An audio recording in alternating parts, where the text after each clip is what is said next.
Ketchup, last name Ketchup. These smell Cartier is cooking. And today I got some new hot off the press.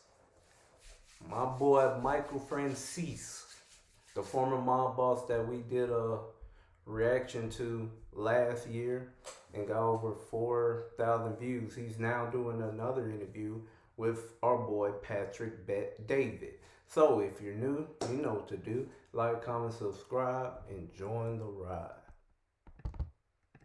Every billionaires, Mark Cuban, Magic Johnson, Worthy, Gloria Allred, Robert Shapiro, Jordan Belfort, all of these different characters we've interviewed, but I've never had an interview where so many valuetainers said we need a part two, and that was when Michael Franzese and I sat down. We did this interview called Highest Paid Mafia Boss Tells the Truth About the Life. It got millions of views. If you go on YouTube right now, you type in the search word, Mafia interview, and you saw for most views, it's the most viewed interview ever on the topic of Mafia on YouTube. So this time, on our part two, I asked him a little bit more specific questions, many of them that you asked me. And the questions were, John F. Kennedy, who killed John F. Kennedy? Was the Mafia involved? Was the mob involved? What was the role they played, right? We also asked about Jimmy Hoffa. People want to know, where is Jimmy Hoffa buried? And another question that was asked is politics dirtier today than it was 40, 50 years ago when they were doing what they were doing? You'll be blown away by his answers. This is a Patrick Bet David First,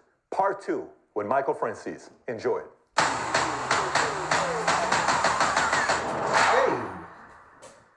Do you miss the mob lifestyle? I'd be lying if I say I didn't at times, but, people ask me all the time. They say, do you miss the money? Do you miss the power and all of that?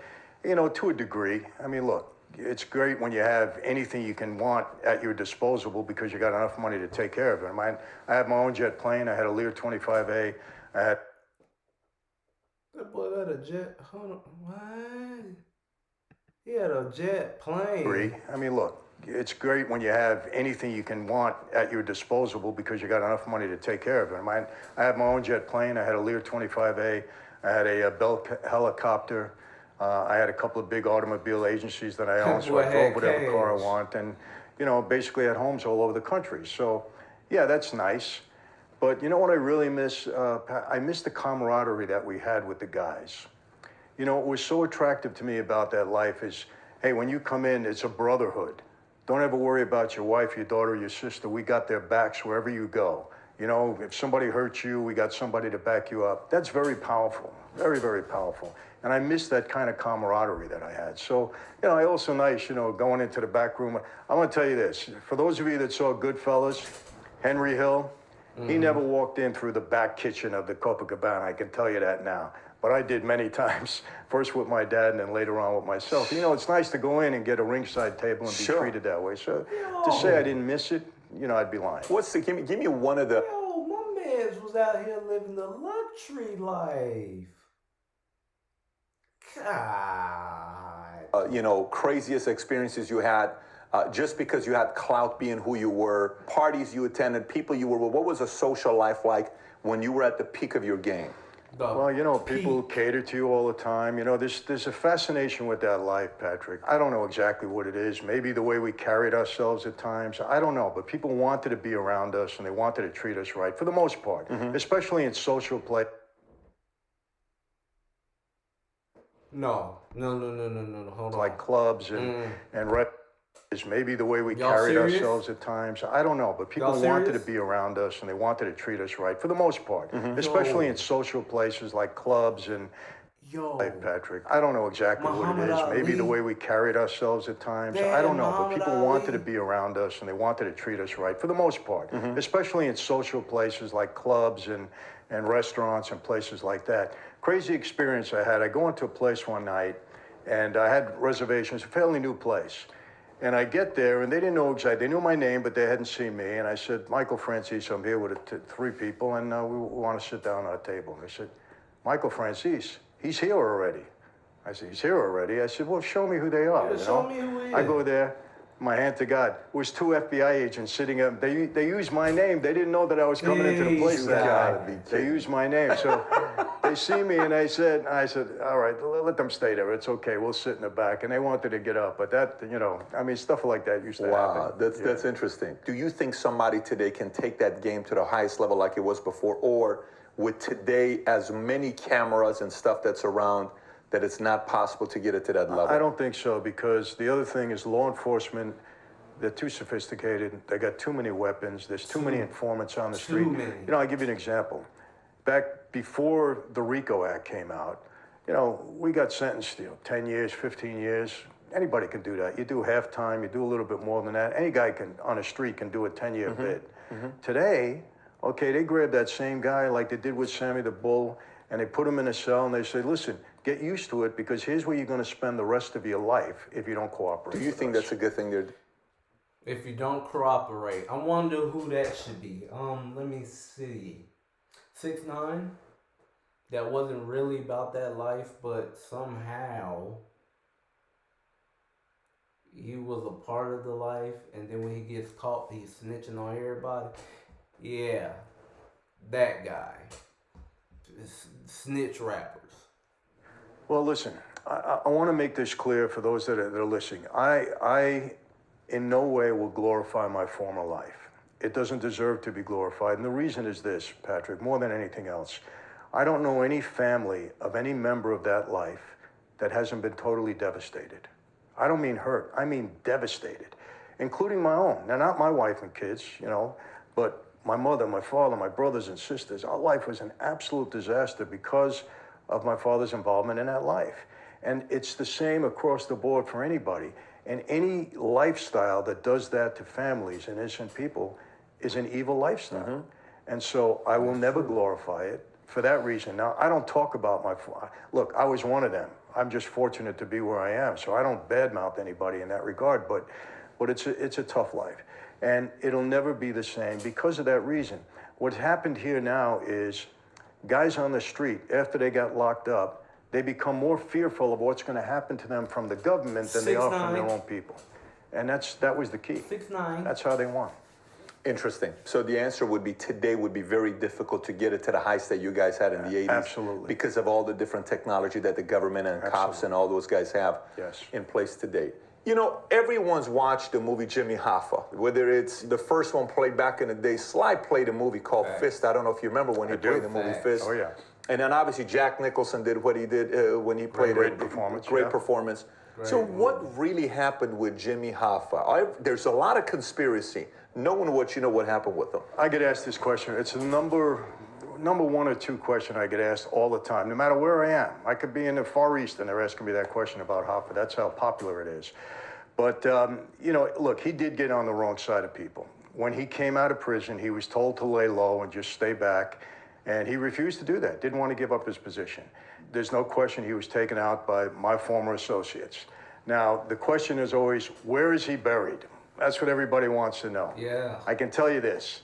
He's not in the Meadowlands, that's for sure. New Jersey, the stadium, he's not there. And they will never find Jimmy's body. Never. Now, I had nothing to do with it, but, you hear things in that life. But I will tell you this. Yeah, you hear things. You just hear them. You don't see them. You just hear them. Remember, maybe a year and a half ago, 2 years ago, a guy in prison writes a book and says he knows for sure where Hoffa is buried. And he leads the FBI to the place, allegedly. They dig it up. Now, I had answered this question 1,000 times over the years, so all of a sudden I'm getting tweets and I'm getting emails and texts. Michael, maybe you were wrong, they're digging it up. This guy says, he's going to identify. I said, well, let's wait and see. They never found his body. The guy was smart, though. He sold a lot of books, by saying that. They'll never find Jimmy's So when you say they'll never find him, what does that really? Because in my mind, let me tell you where my creative mind goes. Let me take my creative mind, and maybe I'm right, maybe I'm wrong. When you tell me they'll never find him, it's either a body went through a recycling machine, either the body was chopped up, either something happened where it's mathematically impossible to find it, burned body, something like that, where it's not buried. Is that the direction you're going? Let's put it this way. If you wanted to find his body or try to find his body, you'd have to look in a very wet place. Got it. And how deep is this wet place? Pretty deep. How deep? Pretty deep. Pretty deep. Got it. Okay. Hold on. Now, and I got to tell you something. I know that for a fact. Pretty deep. Pretty deep. Pretty deep. Got it. Okay. Now, and I got to tell you something. I know that for a fact. 100%. 100%. Do you know location? Well, I knew the general area. Got it. And actually, you know, it was really interesting that a friend that I hadn't seen for a long time came out of prison maybe 2.5 years ago. And he recorded a tape that I have in my possession. And that tape spells everything out because he was with the shooter that I happen to know very well. And he laid it all out. And people have been trying to get that tape from me for a long time. Wow. Now, can the government come to you and say, look, since you know what happened, that you got to tell us or do this? How is it they know 100%? They can't, right? Because at this point, you don't have to give any of this information out. I don't know. So you're gonna be buried with. You're gonna go home with this information. No one's gonna get it out of you. I believe so. Okay. Yeah, because but you never know. Let's see what happens. You never know. You know, for never the right know. price, if we do a movie, maybe we'll make a movie out of it and tell the. Cardio burns fat, right? No. Cardio actually burns calories. Tell the story. Did you ever sit in a meeting and you saw a guy that went a little bit overboard with talking, and next week or the following day the guy was dead? Did those types of things happen a lot? Not a lot, Patrick. You know, I want to clear this up too, and I think this is something I get asked this all the time. You know, look, it's a violent life at times. You're part of the life, you're part of the violence. There's no question about it. But murder in that life was taken very seriously. It was taken very seriously. You couldn't just go around rampant killing people. I don't like this guy, I want to kill him. You know, a made guy had a lot of respect. And if that guy was in trouble, first of all, the only one that can order a murder was the boss. He had to sanction it. You couldn't do it without his okay. Not even a made man or a capo. It has to be a boss. It has to be the boss. And there was a lot of discussion about it. It wasn't a, hey, this guy's got to go. Okay, go get him tomorrow. That's the end of that. No, it was taken very, very seriously because remember, the life is built on respect. When you earn your stripes and you come into that life, you're a respected guy.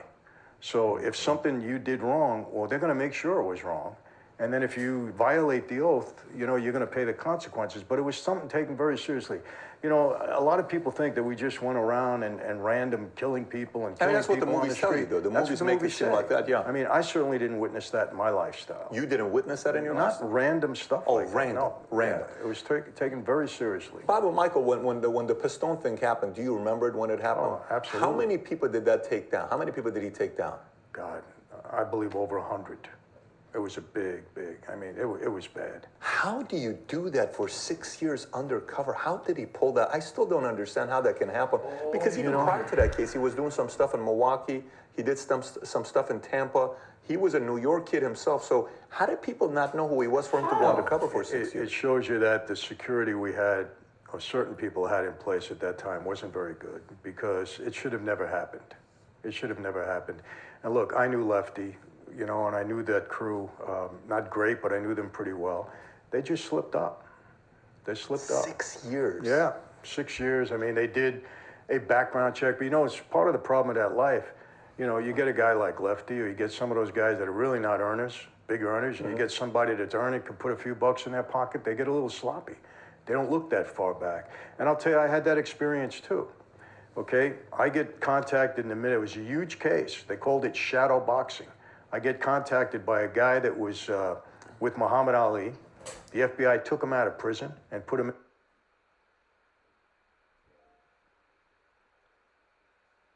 Hold on. I need to hear that one more time. One more time. 6 years. I mean, they did a background check, but you know, it's part of the problem of that life.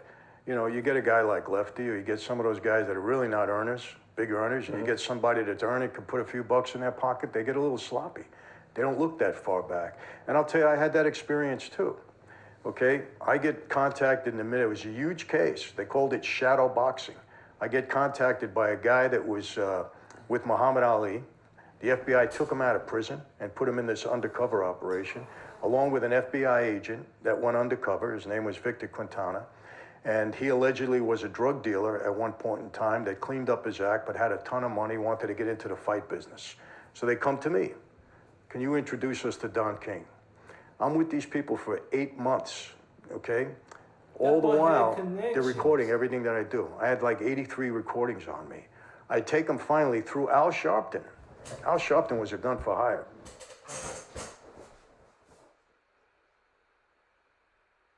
You talking about Reverend Al Sharpton? Or you talking about somebody else? If you talking about Al Sharpton, oh my God. Hold on. Let me play that one more time. One more time. All the while, they're recording everything that I do. I had like 83 recordings on me. I take them finally through Al Sharpton. Al Sharpton was a gun for hire. I worked with him a lot, right? And I make Al Sharpton set up a meeting with Don King to bring these two guys to meet King. So we go there, and first I check out. The FBI had set up a bank account. They had $15 million in a bank in the Midwest. The FBI set it up. Yeah. So I bring them to King. We're in King's office. I go in there first. I said, Don, let me tell you something. I know these guys 7 or 8 months. They're high rollers. They're driving a Rolls Royce. We went to Florida together. They want to meet you. I said, but I don't know them past that. I said, so when we talk in here, everything's got to be legit. Don't say anything wrong. Everything legit. Let me keep looking for them. And the meeting went great. Bottom line is, they were asking for more money to continue the operation. The FBI said no, because after a year, they still couldn't do anything. And then the whole thing fell apart. And we found out later that it was an undercover operation. Sports Illustrated did a huge deal on it. But 83 tapes, they were never able to nail me on it. They refused to prosecute because I never, thanks to my dad, I never said anything on the tapes that were... Could you tell who was an undercover or no? Like, was there could you read them or no? Some of these guys were very well trained. You know what? He was well trained. And I'll tell you, we used to play racquetball. And he used to tell me, I got my back hurts all the time. He was wearing a Nagra tape recording at the time, those big things, not as sophisticated as today. And I never patted him down because we were friends. I liked him a lot. You know what? Now we're friends. Today? Yeah. He retired from the FBI. No. Yeah, but he's a great guy.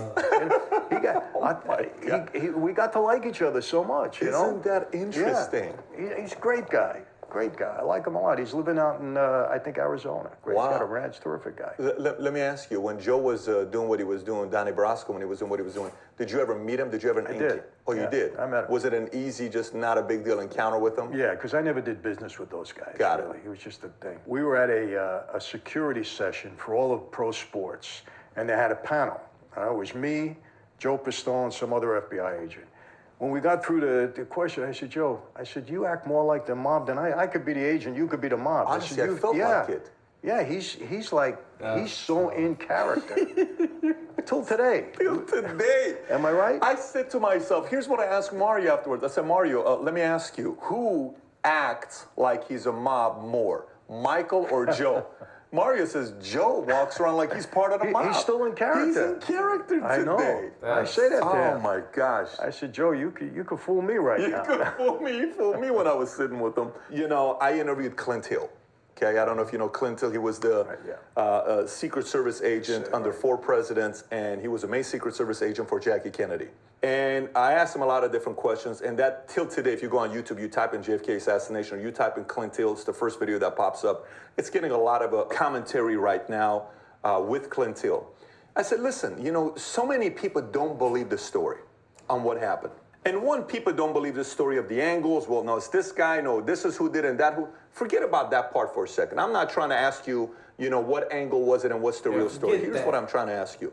When the Kennedys were coming up, his father was not the most straight. You know, he was a, you know, Joseph Kennedy, he was a big part of the market manipulation. I think when Roosevelt hired him to bring him in and say, listen, what do we need to do here? And they came out with fingerprinting for licensing. The guy came out with SEC. So he was very much involved in knowing how to manipulate the marketplace. He was involved with the mob based on some of the stories you read about. Strong personality.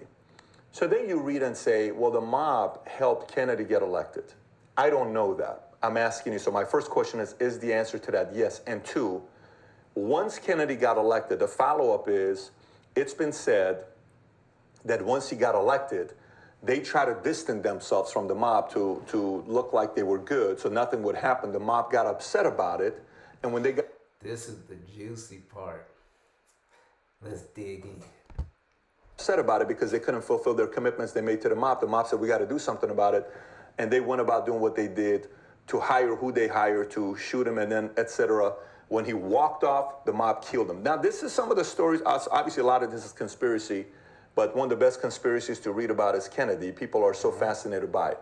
Having said that, what do you know about the JFK situation there? Well, understand, my father is through that whole era, and many of the guys that I knew were through that whole era. So all I ever heard, and that I know to be true, okay, and there's no upside in me saying this. I'm not writing a book about it, nothing. But there's no question that Joe Kennedy was involved with it. He was a bootlegger. There's no question. No question. Okay. And I know for a fact that somebody wanted to kill Joe Kennedy during those times because I heard that he was robbing money, wasn't doing the right thing, and his life was spared. Okay? This is 40s? This is 30s? This is in the 40s, 50s, okay. During that era. Got it. He was a bootlegger. You're not a bootlegger unless you're dealing with us guys. That's it. Okay, no question also, okay, that through his father, John Kennedy we wanted him in the White House, and he was a connection as far as we were concerned. So yes, through Chicago, through Louisiana, they did help him get elected. Son, what? Yo,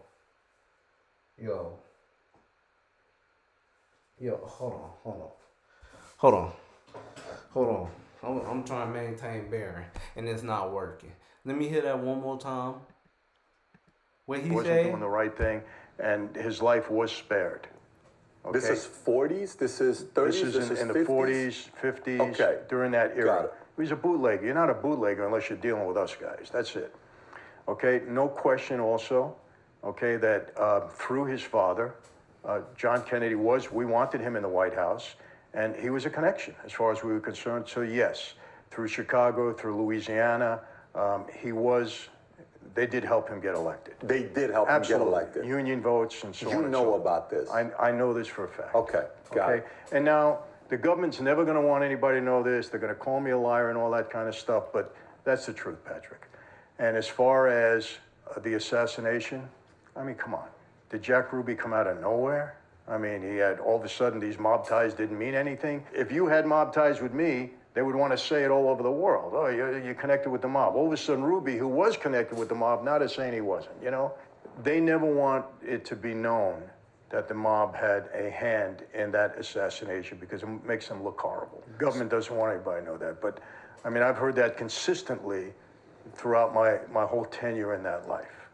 All the time. God. You know, Giancana in Chicago and So when he got killed, you're saying the assassination is linked back to the mob? Yes. Now, again, it's been said, yeah, it's not true, he's a liar. I have no upside in saying this, other than this is what I know to be true throughout my whole time in that life. I heard it from my father, I heard it from everybody that I know that was in that era. I was there, I was younger, obviously. I mean, I wasn't coming up at that time, but it was shortly after. I mean, I got recruited in the 70s. It was a couple of years after he was killed. So that story was fresh, no doubt. So let me ask you, as dirty as politics was back then, how dirty is it today? More or less? Patrick, I have never, now understand something.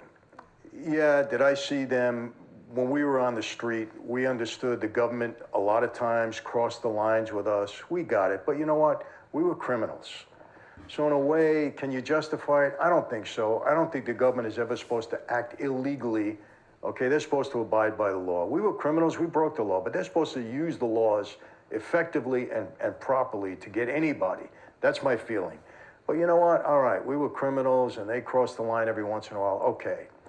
I have never in my lifetime seen the level of corruption that is going on today in the political arena. Come on, Michael. Patrick, I kid you not. More today than before. Absolutely. And at a level that I can't believe. I mean, look, I've experienced, this is my life experience. You gotta understand, I've been indicted 5 times. I've had 2 federal racketeering cases. I've had 2 state racketeering cases. I've been in front of the Supreme Court on constitutional issues in my dad's case. I've been in front of the appellate court so many times. I've been more grand juries than you can imagine. This has been my life. I understand it. I know the law. And I am telling you, I've never seen the law violated by people in power like. This is coming from a former mob boss that just told us about JFK.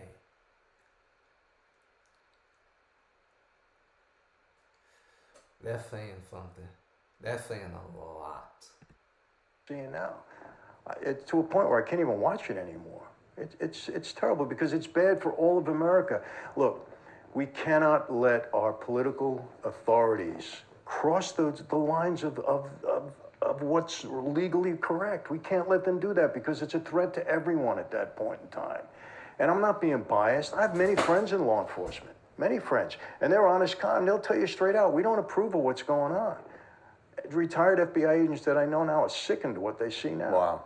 I mean, come on, look, even Comey, what's going on in his book tour, the things that he's saying that are coming out of his mouth, it's an embarrassment to the FBI, in my opinion. Because there's a lot of hardworking, honest, legitimate agents that do their job. And a guy like this, in my opinion, is tainting everything else. It's terrible. It's terrible. I've never seen this level of corruption. And I'm being honest. What can we do about it? What can be done about it? It seems to be so out of control because people are not aware. They don't understand this. When you allow the government to cross the line, it doesn't only affect the people that are crossing the line, it affects everybody. Yeah. Because if they do it with one person, they can do it with another. No doubt about it. Look, if you just graduated, then you're probably confused as ever because you've been told all your life, just... Michael, what age did your dad become a mobster by? What age did he become a made man or get into that life? The oldest living man in America, my dad, he's been a made man for over 68 years. So he was in his 30s. 33 when he became, so 32, 33 when he became a made man. Correct. Now, does that Somewhere mean in he there. wasn't involved in mob life prior to that? Because you don't just become a made man your first year. Was he part of it for about 10 years or so? My grandfather was not a made guy, but he was very respected by a lot of made guys. Got it. He just didn't want to be that. Got it. My father was one of, he had three brothers. They were all kind of street guys, but my dad was the only one that aspired to be part of that life. My dad was an amateur boxer. He was a tough guy, street guy. And he was recruited by the mob, and he wanted to be a part of it. And so he went through the thing and took the oath like me. Michael, I think what would be very interesting is for us to do something with you and Sonny, you and your dad. If we sat down and we did an interview there, that would be a whole different story because he's still, based on what you're telling me, he's healthy, he can still talk, his brain works the same as before, and he can still process issues. That'd be a very interesting person to be talking about. Well, remember, he goes back to the days of Luciano and Costello. Oh my gosh. He'll even tell you about Capone because he was younger then, but he knew Capone came out of New York. So he knows he did stuff with Capone? Absolutely. Well, he knew him. I'm not saying, I don't know exactly what he did, but he knew him. I asked my dad, I'm gonna tell you this. My dad was, he got so much publicity in his 60s. Now, he wasn't the main guy around, okay? There was a lot of guys doing it. Colombo, everybody was around. But for some reason, they targeted my dad. And I got to tell you this story. So I went to him one time. I said, Dad, why you? There was a lot of guys around. Why did they pick you? He said, my mom had passed away 5 years ago. And he said, I never wanted to tell you this. I don't want to disrespect your mom, but now that your mom has passed away, I'm going to tell you. I said, what? He said, I was dating Marilyn Monroe. Kennedy fell in love with her, Bobby Kennedy. He was the attorney general at the time. She made him understand that she was in love with my father. From that point on, Robert Kennedy targeted my dad because...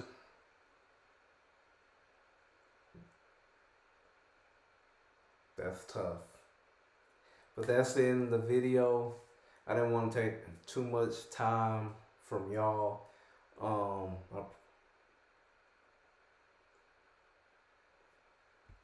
I appreciate y'all for coming in. As you can see, the screen has been frozen, but I'm doing more reactions, doing whatever is possible to make y'all, feel better and better and better, whatever y'all going through. So with that being said, I pray for your success like you pray for mine. And